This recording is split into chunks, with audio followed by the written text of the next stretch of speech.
Well, Coach, thank you so much for making some time out of your day to get together with me and talk. Looking forward to picking your brain a little bit and learning from you. So before we do get started and I start tossing questions your way, just kind of give me a little bit of overview of who you are, where you're coaching, and how you got there. Well, I first of all, I appreciate the time and the opportunity to learn today. It's always great this time of year to grow professionally, and certainly view this as one of those opportunities. And the work that you do, save a lot of stuff to Twitter off of your work, and then learn from that way after I like it and go back and do my thing. So it's great. I just finished my first year of coaching here at Michigan under Coach Beeline.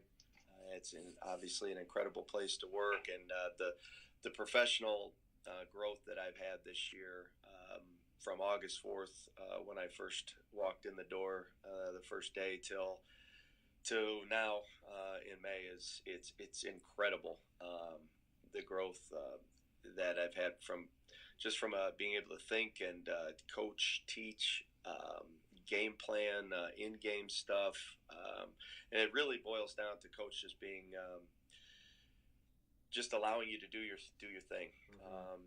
He is a great person to work for because there's no ego, and he allows you to do your job, share ideas, and we all come to a good consensus before we go into any game plan. So this past year has been wonderful. I spent 4 years at Illinois State working under Coach Muller, which was incredible experience because I went in cold feet entirely from the high school level, where I spent 15 years at four different high schools, three different high schools really, between Sterling, LaSalle, Peru, and Joliet. So I think those experiences at the high school level, developing relationships and teaching all different levels of kids, and then adjusting your philosophy every year to who you have, because that's really a lot of times, you're not able to recruit at the high school level. So that's really, I think, what that part helped me forge a lot of my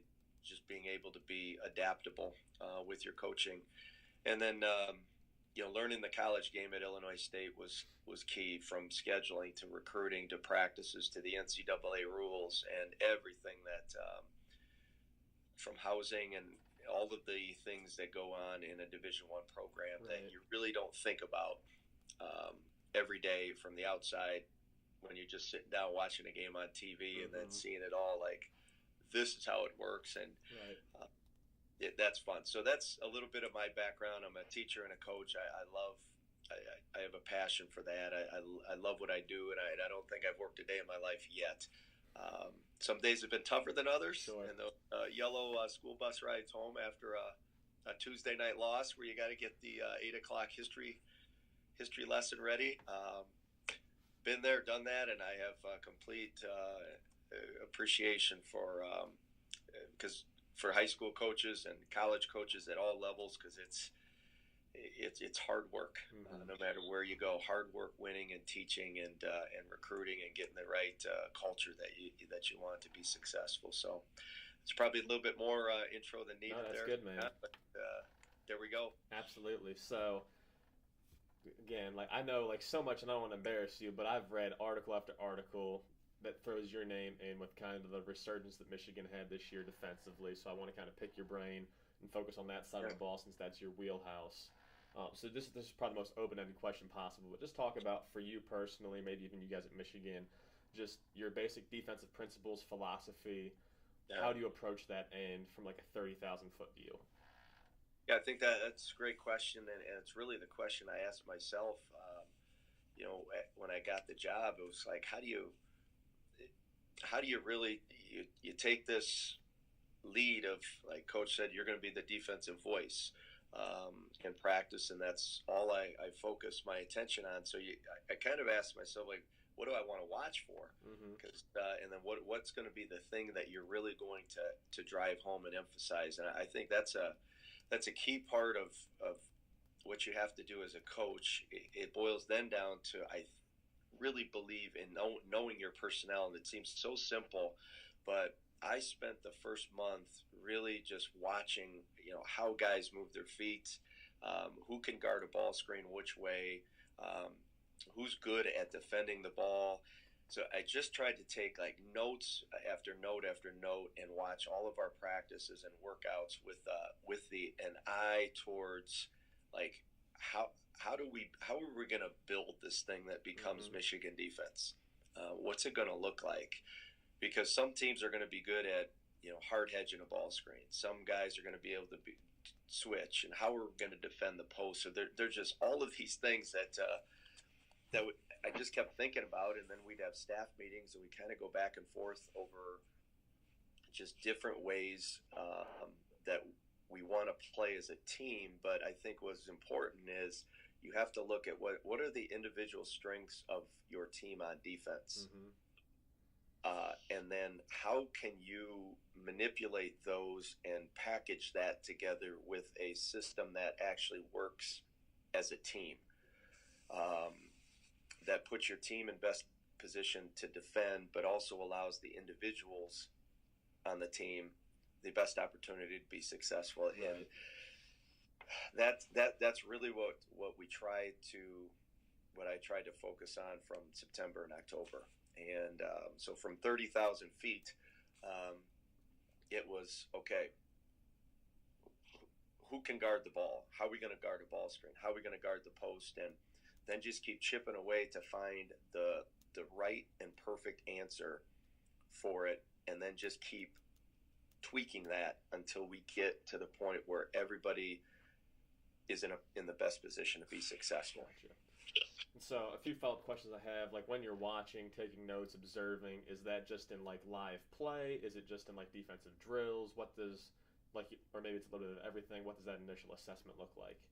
Yeah, the initial assessment was I always, and it goes back to coaching at the high school level. I always had a pad of paper, whether it's folded up in kind of in my pocket, in my shorts or something. But I had a pen and a paper always, and I was just constantly writing things down that came up in practice. And then with just that focus on the defensive end.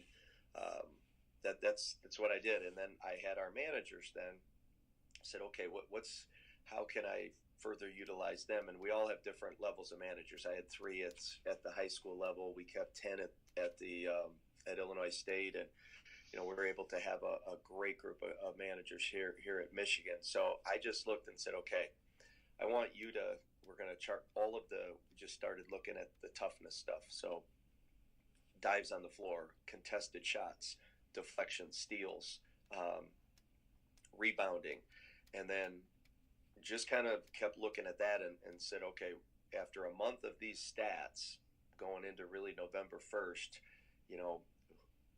what's our contesting percentage at right now? How many shots are we contesting? And what's our defensive rebounding percentage in practice? And who's getting the majority of our rebounds? And it's kind of going a little bit, here and there with this conversation, John. No, that's good. It was one of those things I called like Mo Wagner, and I said, Mo, you're our third leading rebounder in practice after a month. Is that where you want to be?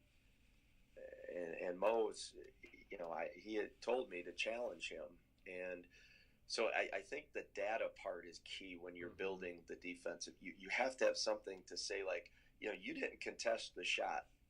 And like, it's one thing to just say, yeah, I did, coach. But then when you can show it on film and say, okay, you're contesting at 45% right now in practice, and you're giving up X amount of scores that are your responsibility. I think it's that which gets measured gets done. Right. A huge believer in that. I think it was a thing in the classroom. Teachers doesn't assign homework. And you just say, well, I'm never going to check it. Then why? Then it's busy work. Right. So, and I think it's the same is true in the basketball court, that if you're going to say, like, contesting is important, and you just say, Johnny, you didn't contest that shot. Well, what's a contest mean? Because some guys putting a hand up is enough. What you got to contest, and that's my phrase I use, John, all the time. You got to contest with every fiber of your being, and that's what a good contest is. And that was what I think what got measured. So we just looked at that in practice and started looking at what's a great contest, and then started charting it. And then you start charting rebounds, and you know, all of these measurable things in practice that I would be writing down in practice, having the managers look at, and then all of our practices are filmed. And that's the one thing I would go back. If I was a high school coach, I taped like our Monday, Tuesday practices. I taped and I watched the amount of film that that we watch every practice. And that's something that I really enjoy doing, is watching all of our practices and going through and looking at some specific things defensively, and then being able to just show 2 or 3 clips, because you don't need more than that a lot of times. Like, hey, remember in practice in that drill when I showed you, I told you you didn't contest, and you told me you contested. Here it is, and you can just show it right at practice, and it takes 6 seconds. Say, okay, coach, I didn't go high enough. Nope. You didn't go high enough. So I think it's the detail and the passion that you put towards these little things that end up being really big things. And I think for our team, they just got, like, it became a part of our defensive fiber and our fabric, our culture, that we're gonna contest shots, we're gonna rebound, and we're gonna be a team ball screen defensive team. And I think that just kind of kept growing throughout the year, and then we became a really, really good transition defense team throughout the season. And that we just kind of found out our niche, and we just stayed true to our niche, John. We didn't do anything like crazy game plan adjustments throughout the year. We just kept sharpening the blade, so to speak. Once we found out who Michigan was defensively, we stayed true to that throughout the season and just kept getting better at it. And it was a fun process. No, that's all really good. So I have like 4 follow-up questions there. Yeah, fire away. First one is, when you're taking those notes in practice, we have so many practices throughout a year. That's a lot of information. How do you organize that so you can go back and draw from it? Is it just like a pile of cards in your desk, or do you have a system that you use to refer back to? What does that look like? Well, a couple things, working. I made the decision when I first got the job. I just said, I'm going to take a diary of I just kept a diary of a year with Coach B. That was going to be my thing. And every morning, I had a routine. Like when I got here, I'd spend the first 15 to 20 minutes of just like looking at the practice plan from yesterday, and then just writing things that I learned, whether it was in a meeting, things I remembered, and notes I had written down, and putting them into the notes document on the Mac. Right. So that thing's like 14 pages long now, and I think I stopped when in March. It just got crazy busy. Sure.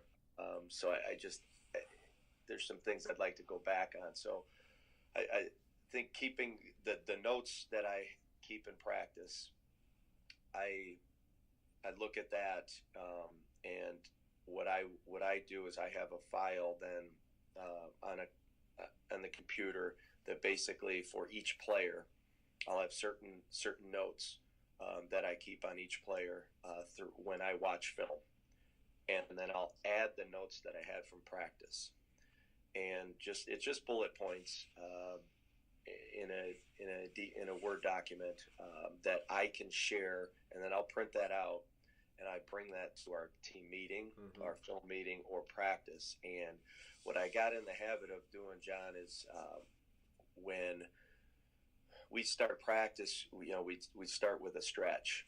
And some guys, we'd have like different groups. A group would be stretching, a group would be working on finishing, a group would be working on some footwork or some shooting stuff. So I would just go with the guys that were stretching, and I would just have this piece of paper, and I just sit down next to each player for 30 seconds, 45 seconds, just say, hey, this is what I saw yesterday. Boom, boom, boom. Share those thoughts. Then, if it was a day before a game, I might say, hey, okay, what questions do you have about the defensive game plan right now? And you might get, hey, coach, on this ball screen, what are we doing on a cross screen? How are we going to defend? Where are we picking up a guy? So we just started having these kind of casual defensive improvement conversations while guys were stretching, and that just became a thing. And that's how I got the information to the guys, and they kind of just learned to expect it. And it was good conversation that we'd have over the course of the year. And then when I was watching practice, John, I would break down, our practice stuff and try to get like 8 to 10 defensive clips to show and have ready for coach. So he'd watch a lot of the offense, and I tried to take things off Coach B's plate, so he didn't have to watch the whole practice. Right. And once we got a good synergy and a trust between Coach and I, he would just kind of say, hey, take the defense, break it down, and then have your notes ready. And then I'd show him a couple of those, the clips before we went into a film meeting, and right. just kind of combine all that information into its most simple parts, because you can't give the old analysis, paralysis by analysis. You can't do too much over the course of the season. You just keep it simple. What do our guys really need to know? Give them that information. Back it up with stats. Back it up with film, and you got it. Right. Absolutely. That's really good stuff. I do a similar thing where I'm taking notes during practice, but I need to find a way to organize it a little better than I do right now. So I appreciate you sharing that thought. Yeah, I think it is important. It's something I did at Illinois State, and I'd have 15 things written down in the practice plan, and then the practice plan would go upstairs in the folder, and then I got in the habit then of taking the practice plan to the meeting. And then when coach would say, like, what'd you think about practice? Like, it was like right there. I could say, man, this drill, I like this. And then that's how that kind of evolved. And then just watching defense is obviously a lot. Sure. It's a lot easier, so to speak, because that's the only thing you're really focused on in practice. Absolutely. So that was my first question. And my second question, I think you've kind of touched on this already, but like, what are like the big 3 or 4 things for you guys defensively? You've mentioned contesting shots. You've mentioned rebounding. Is it just those 2 areas that you're going to like really hit home, or is there anything else that would kind of fit into the big picture there? Yeah, I think it's the Bill Belichick thing of do your job. Like with whatever's happening in practice, I think that it's really important for everybody. Like all 5 guys are defending the ball screen, and all 5 guys are responsible for defending maybe it's a stagger away, but the pressure on the ball, right, and what the screener's doing. Like, it's just not that guy that's chasing the screen around. So I think the do your job thing phrase is something that I use a lot, John, in practice, and I'll just say do your job. And if 4 out of 5 people are doing their job right, we're pretty good. Right. At 5 out of 5, then we're locked in. And the one guy that's not doing his job, then it's kind of one of those things where you just say, okay, what's your responsibility here on that action here that this particular team's going to run? And did you do your job? No, I didn't. And you just keep those type of things over and over throughout the season, I think are key. And then the closeouts, it used to be like 2 hands up, and the perfect chop, like that stuff just doesn't work. Right. As in a perfect world, the utopian philosophy of closeouts, where you get 2 guys, your butts down, you're chopping your feet, and right, like you don't get many of those. So I'm just a big believer in just you got to play off of scramble situations where you're closing out in just entirely random situations within a shell drill or whatnot, because you got to be able to stop the first 2 or 3 dribbles. To me, it's a 2 dribble. Like, if you can control the first 2 dribbles in the college game, I think you're good, because if your help defense is worth anything, you're going to be shifting back there. And on the 3rd or 4th dribble, if you're getting beat on the 3rd or 4th dribble, you're a terrible defensive team. Right. So I think the guarding the first 2 dribbles is a key for us, along with the contesting. And then if you're not going to be a good rebounding team, then if you don't emphasize it, then I think you're foolish I think every defensive coach knows that. But it's just the emphasis that you put on it with the film and with the stats. Right. They have to see when they're not rebounding. I think that's a key thing. It's usually like you think like, for us, be like, oh, the two guys really did a great job rebounding, but the other three were not doing anything. You have to call out the three guys that aren't doing anything, Right. Because you know as well as I do, coaching long enough, that it's that those one or two possessions in a game that can change it, and it's just your habits. If your habits are good, then you're going to be in a position to get most of those rebounds. And we became a good rebounding team this year. I think we were finished like at 22% opponent offensive rebounding percentage, and anytime you can be in 75 or better, you're in business. Absolutely, appreciate that. And then my final two. You still there, Coach? I am. I had a phone call coming in. Gotcha. Final two questions, at least Yep. over that, would be like talking about closeouts. I agree with you. Obviously, there's so much between help and recover, moving from one spot to another spot where it's so hard to get to that perfect closeout. How would you help a player that's just consistently blowing the closeout, getting beat? What would be the key teaching points? Are you talking about sliding your first step, maybe sprinting your first step? Is it personnel specific? What does that look like? I do think it's personnel specific, John. I think there's a lot of different ways to approach the teaching of closeouts, but I think the main thing is with closeouts, I think it starts with just try to eliminate as many of them as possible, Mm-hmm. and you do that by doing your work early in the gap and being in proper position, and to take yourself out of rotations. Right.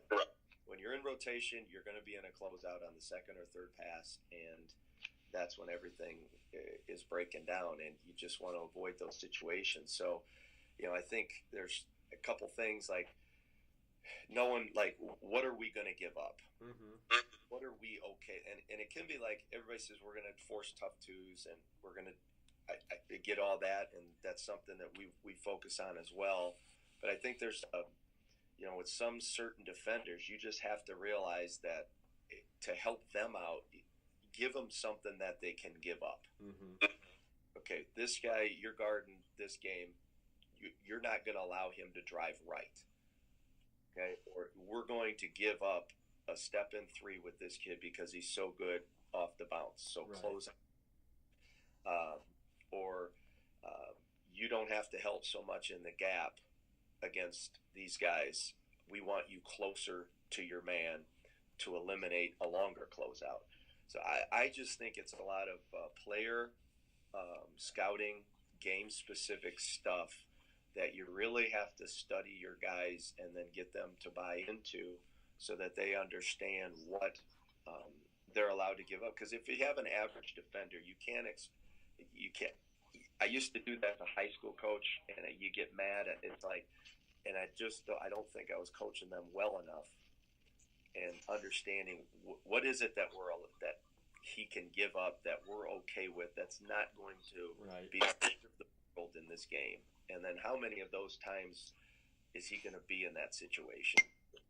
So I think those are all just little things that I encourage myself to think about during the game and practices, and what I'm actually doing right now with our incoming freshmen coming in, and then who we have coming back. I just kind of what positions do I think the guys that we have on our team next year can guard, Mm-hmm. and who can we switch with? What ball screen defense might be good, and who's going to be guys that are not going to be good one-on-one defenders? And those guys, if you have two or three of them on the floor, it's hard. Mm-hmm. You're in trouble. If you have one on the floor, you can deal with it. And I think a lot of those situations, the other thing, John, with those guys is just have them, don't let their guy catch the damn ball. Right.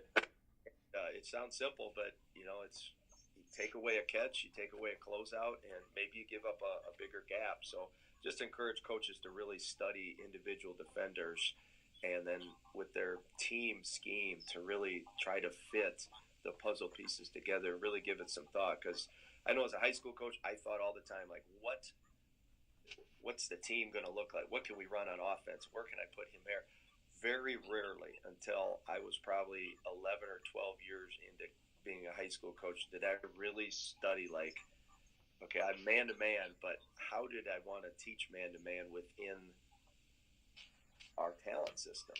And we were changing each year our offense because of, in high school you have to, um, at times, but I wasn't really focusing that much on the defense. And then I kind of learned that, and then we did that, a lot of that at Illinois State, and then took that, all that information I had, and really applied it here at Michigan this past year. No, there's really good. Thank you for sharing that. And the final follow up question I have is with rebounding. Yep. How much do you emphasize blocking out, carving out space versus going to get the ball? Is there a happy medium? What does that look like? I think that's also a thing that is scouting report driven as well. If there's a guy that's going hard to the boards a lot, it's one of those that we don't care how many rebounds you get, just don't let your guy get it. Mm-hmm. For me, it's kind of like you face, fight, and find. You face your man, you fight for a half a second to 2 seconds, and then you go find the dang ball. And we just constantly emphasize rebounding, being out of area rebounder, be a heat-seeking missile to the ball, and be a great two-hand rebounder.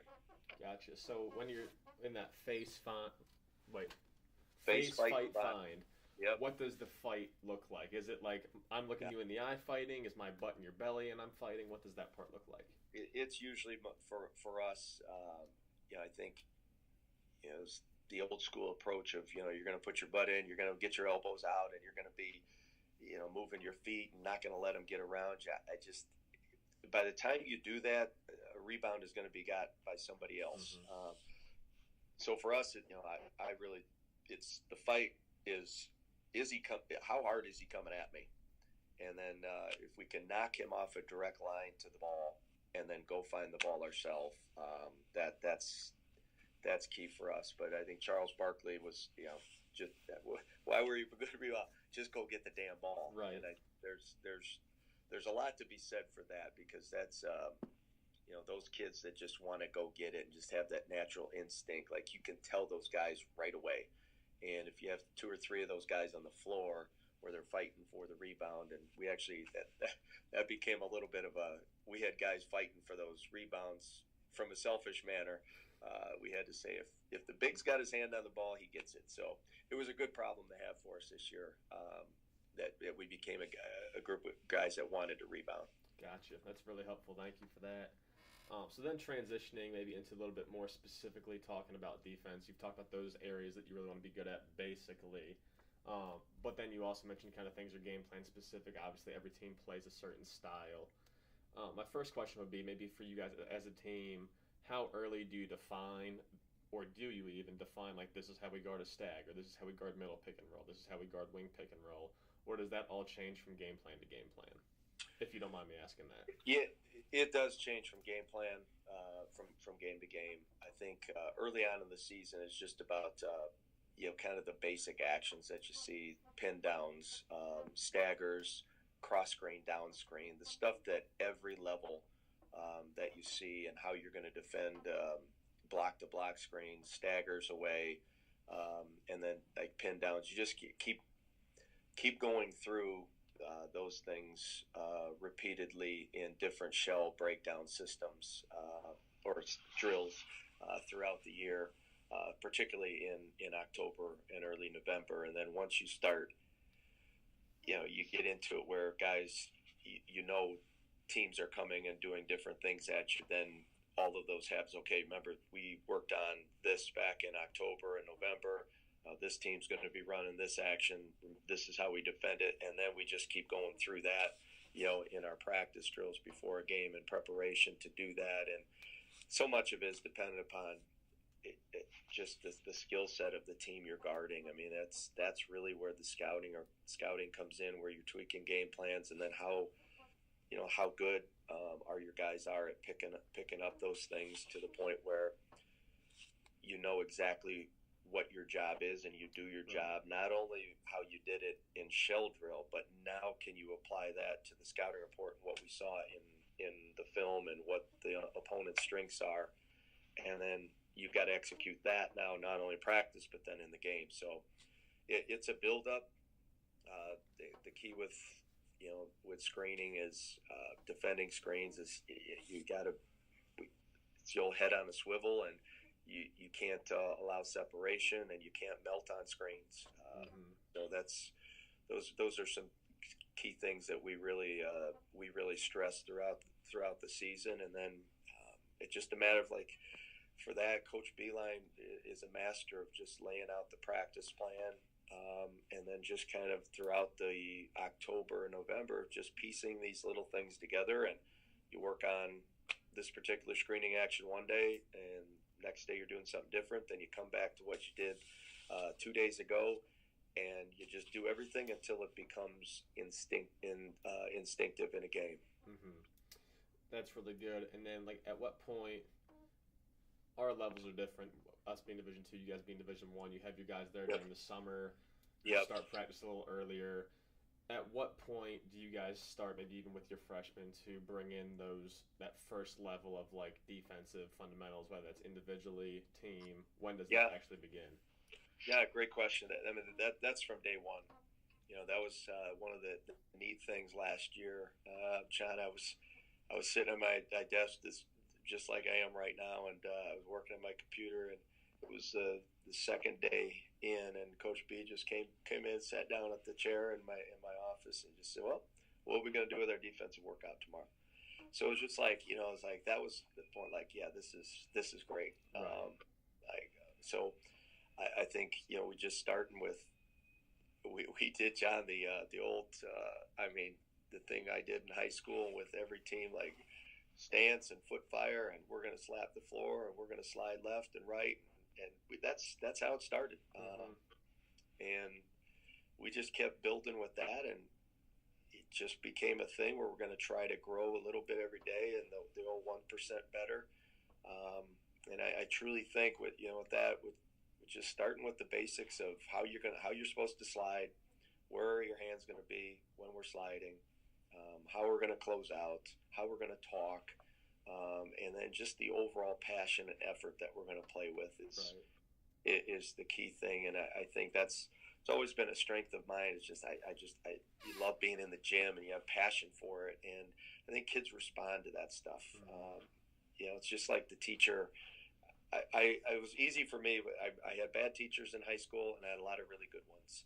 And I just looked at the good ones and said, well, what made them good? Well, I liked history, okay. But then the other ones, I didn't like that subject, but they had a passion for it. Right. And they made it fun. And I think that's the key part of coaching is that, you got to remember you're still dealing with kids, and no matter where you're at, college level, that they're kids, they want to have fun.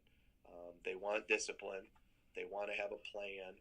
And they want somebody that's going to help them get better every day. And I just think that's the key approach. And we just did that. We literally, you could find little ways we got 1% better in 100 days, 3 months. We were a brand new team, and on both ends of the floor, because of the changes Coach made on offense with how teams were playing us, and then just the individual attention to practice, every practice detail. We became a solid defensive team when we got into Big Ten play when we really needed to be. Right. That there's really good. Maybe just talk about, and again, you can be as specific or as general as you want to be, but now you're into games, you've got people coming up, maybe you're in Big Ten play, and obviously every team has a defined way they play or a certain player that they kind of feature and play towards, and now you're trying to adjust and do things to take their best thing away. Like, what are some ways that, like, maybe a good pick and roll attack, your favorite way to guard it, the best way to guard pick and roll, maybe that's based on location, team, I don't know, but, like, you guys obviously playing, like, Loyola Chicago, who you're probably familiar with from being at Illinois State in the tournament, their ball screening a ton. Like, what are some things that you're trying to do to dictate, contain, and play that way? Yeah, I think, with game plan stuff, you have to have a base that you can fall back on, and I think that work that you do in October, November, and December before you head into league play is huge, because if you're doing, you have to find what you're good at. So once we found out what we're good at as a team, and then what allowed individuals to be successful within the construct of our team defensive philosophy. We just stuck with it. So, with the Big Ten schedule was condensed this year, so there were games like it was totally different than the Valley. We would play a game on Wednesday night, and then Thursday we actually take the day off, and Friday you're prepping for the Saturday noon game. So you can't throw a ton of new stuff and expect guys to execute. I think it was Pete Carril in his book, The Smart Take from the Strong, which is one of the best books I've ever read, and any coach I think should read it. But in there he said, when they think too much, your feet slow down. And I always remembered that, and I try to be cognizant of that in practice. Like, okay, we're going to defend this. Possibly, we've got 3 ways we want to defend this. Let's go through 2 of them at practice, and then you just get a feel for your team. And that's where, like with these game plans, guys like Duncan and Mo were so good this year, and Muhammad, because you could just talk to them, and I would tell them always to be critical of me. Like, you guys tell me, like, you have to come at me and say, Coach, this ain't working, or I don't think this will work, or why are we doing this? You keep going, and when you don't have questions, and I know we're going to be good going into a game. So those situations, we just have. If we had 2 days to prepare for a team, sometimes, John, we'd look at 2 different ways to defend it. We defend it one way Thursday and the other way Friday, and then you just trust that your players with that. You say, okay, guys, I think we're going to go this way. What do you guys think? And we'd come up with it that way. So there's a lot of good buy-in, I think, and just constant discussion. And then that became a really good teaching point for us in our huddles. Guys, I'd get the first 30, 45 seconds of that full timeout and just say, okay, what do you think and what do we need to do? I think we need to do this. And we just keep working it through it. And it built a lot of trust, I think, with our players. I encourage a lot of coaches to do that in that game planning process. So kind of, looking at ball screen, we just, if you just, anybody that watch us, we just became Mo and just became a really good at sliding his feet and defending the middle with I guess what most people would call just a flat hedge. And we just got really good at being able to make sure that the dribbler was not going to turn the corner very much on us. And then, again, it goes back to the phrase I said before, John, of just do your job. When that ball screen happens, you got to do your job. So whatever your job is for that game, and it could change, with a certain ball screen, it could be different one game, playing one team, and then 2 days later, we're going to play it differently. But whatever it is that game, you know your job and you do your job. And we've talked about how you're going to do your job in film and on practice and in those stretching situations. So that's kind of the approach we take with the game planning. So a couple follow-up questions to that then. We're similar, like we defend ball screens in a variety of different ways. One of the areas that's consistent amongst all those coverages that is a hard or a struggle part for us is the communication, or when the big goes back to the roll and the ball handler's defenders reestablish position on the ball. How do you work on getting really good at that moment? You just, it's constant reps, John. That's a great. That is the essence of it all. Is when do you leave, and that communication between the big that's doing the work against the roller, and then the ball handler getting through it, and when he says I'm back, and when the big knows he's back without him telling it, that part has to be 2-on-2 ball screen breakdown. That's an October thing, right? So that Mo and Xavier, they had this synergy out on the floor going on, where they just kind of had a feel, and then we could adjust as needed. And then the guys on the backside,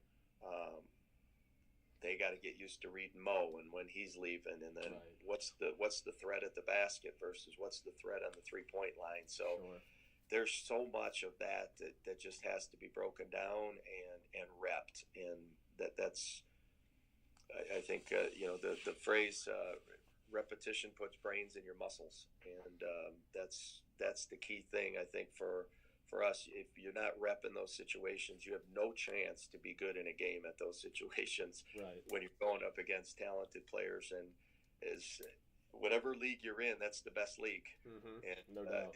that's what everybody says. Like, that's something I've commented. Like, man, high school basketball. It's like, what league you playing? Well, man, we got a really good league. We got this team, this team, this team. Then talk to the next guy. Who you guys got? Oh man, we got this team. Right. So it's true of it in any place is that the toughest league in the country is the one you're in, and you better be able to defend.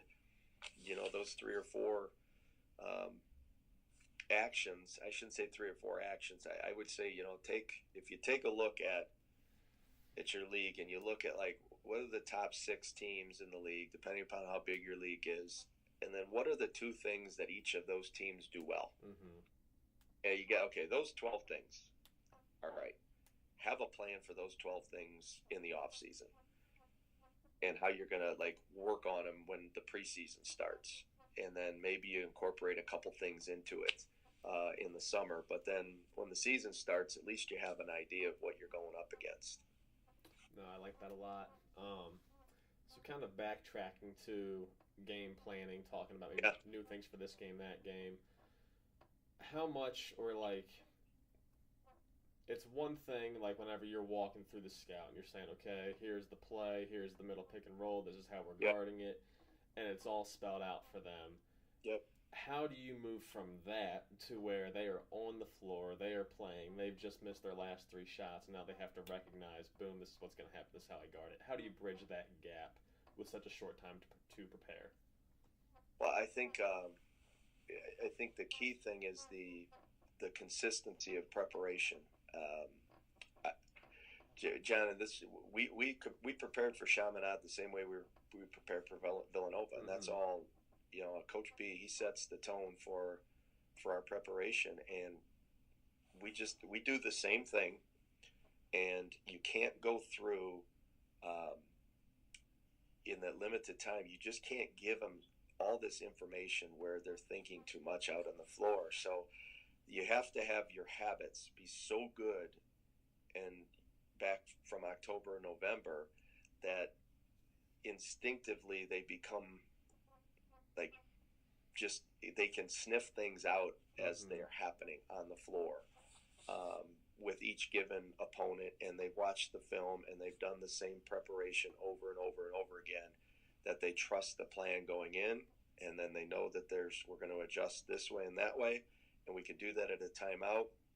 But in the end, in those key moments, it goes back to the habits of what your players have been used to doing throughout the year in every scouting report. It can't be that Purdue is going to be we're going to spend 2 more hours of film on Purdue, right? But then when we're playing a non-conference team, we're going to spend 2 minutes. Like that's just not. Every game's important. Every scout's important, and the only way you do that is if you make each one of those important. And that's something that Coach B is a master at, and then that trickles down to that possession that you just described about. They missed 3 shots, they're going to this, and then they know they've seen it before, and then the communication from the sideline, whether it's our players, our scout team helps with that, and then Coach B just gives us a voice. And if I see something happening on the floor, I can communicate it to, like this year with Duncan, and Duncan could get that thing. He could get that communicated out, and then everybody kind of have a feel, oh, that's coming, and have their antennas up. Gotcha. And then the final question is, when you're talking about maybe making adjustments, or you're talking with guys like Duncan or Mo, how do you want to guard this? Do you like this? Do you like that? Is that done with you and them privately away from the team? Is it done on the floor in front of everybody? Does it change? And like, how do you go about doing that? Yeah, it can be both, John, depending upon just the nature of the game. Like it may be one of those things where there's a dead ball situation and you hear a play call, and you know it's coming, and then you're going to adjust the ball screen coverage to compensate for that. Could be something where Coach B says, "Hey, they're hurting us with this. We got to change that. Go tell them what we're going to do," and then I'll do it. And then Coach B will come in the huddle. That huddle will be done. And say, "Okay, what do we do with it?" I say, "Well, Coach, we're going to do this with it now." So it's just it could be in a variety of forms. It could be in a dead ball free throw situation, and then it can be something that we just adjust at halftime to what we're going to do because they've gotten X percentage of points off of something, or it's given us trouble in one area. And I think that's having multiple ways to do it. Going into a game I think is really important. Absolutely. And then I'm trying to think through. I had one more question, but I feel like it's kind of eluded me now, at least in regard to that, and that's fine. Maybe I'll come back to it. Just the general walkthrough preparation, and again, you can be as general or specific as you want to be. How much of that is like you on the floor talking guys through it?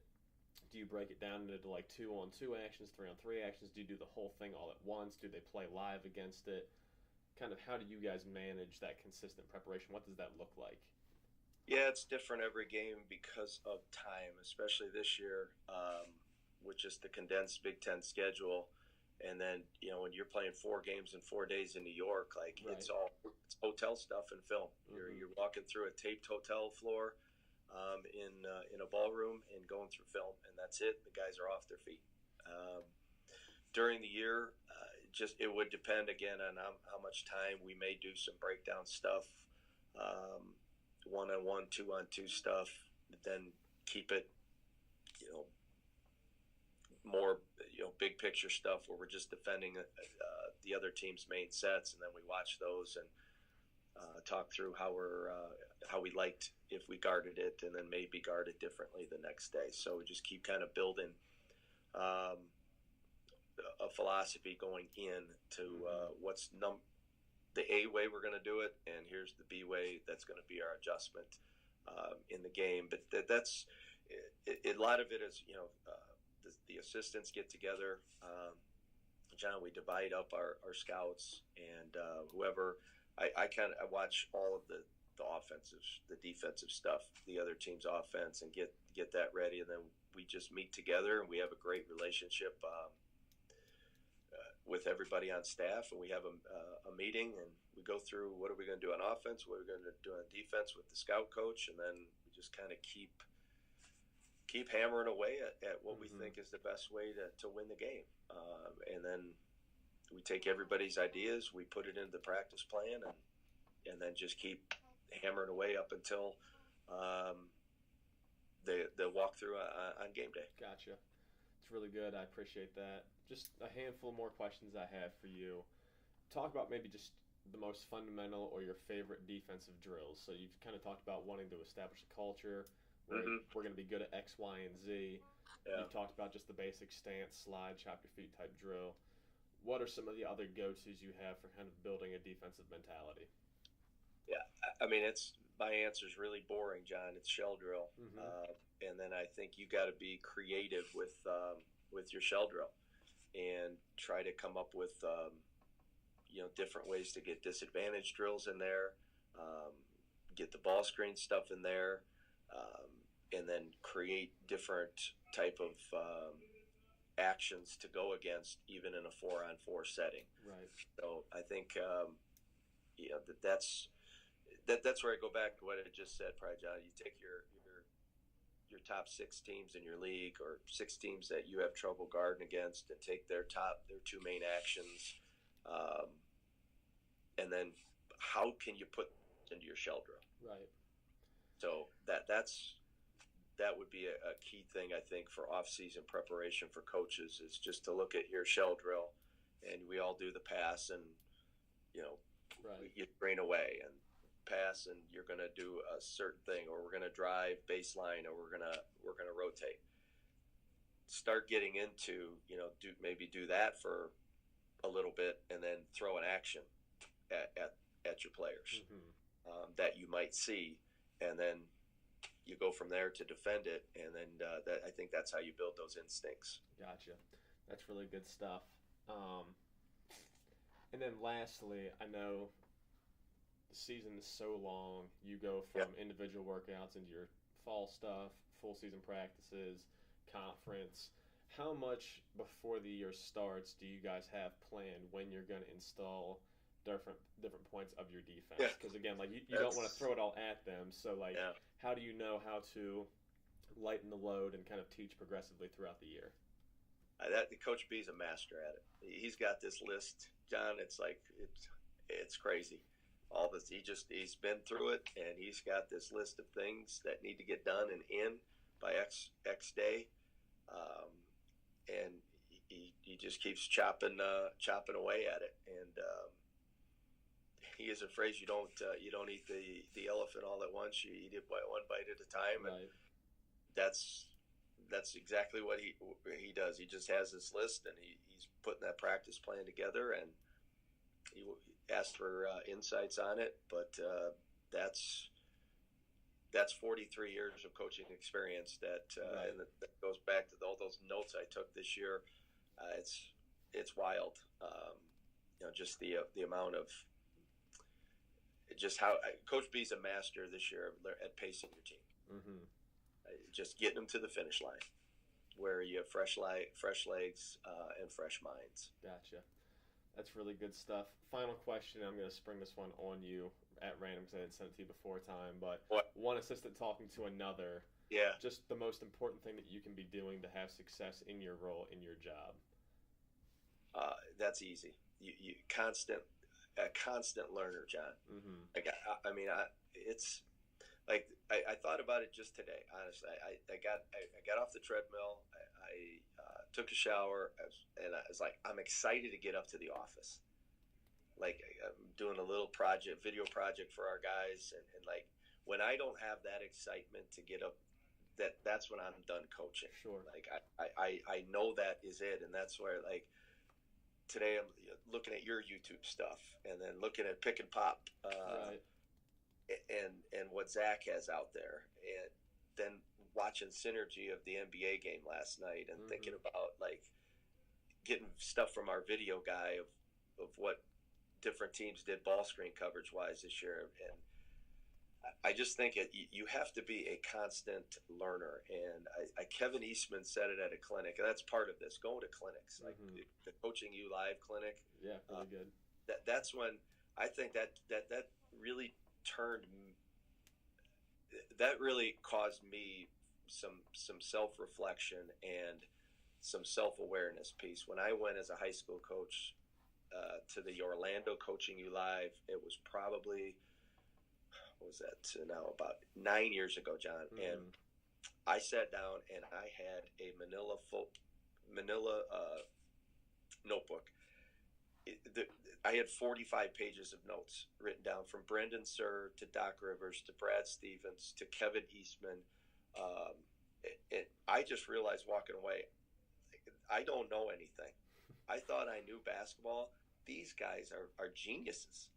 Like, it's Stan Van Gundy and Jeff Van Gundy talking about pick and roll defense, and like all I was doing at the high school level, we trapped it. Right. Just here, we're going to trap, and then we're going to work on our rotations, and that was it. I'm thinking he's downing and icing, and like it just opened my eyes up to a whole new thing. And I think about myself then when I walked into that gym that day at Central Florida campus, to where walking into my office today is just it's just about being a constant learner. You want to know it all.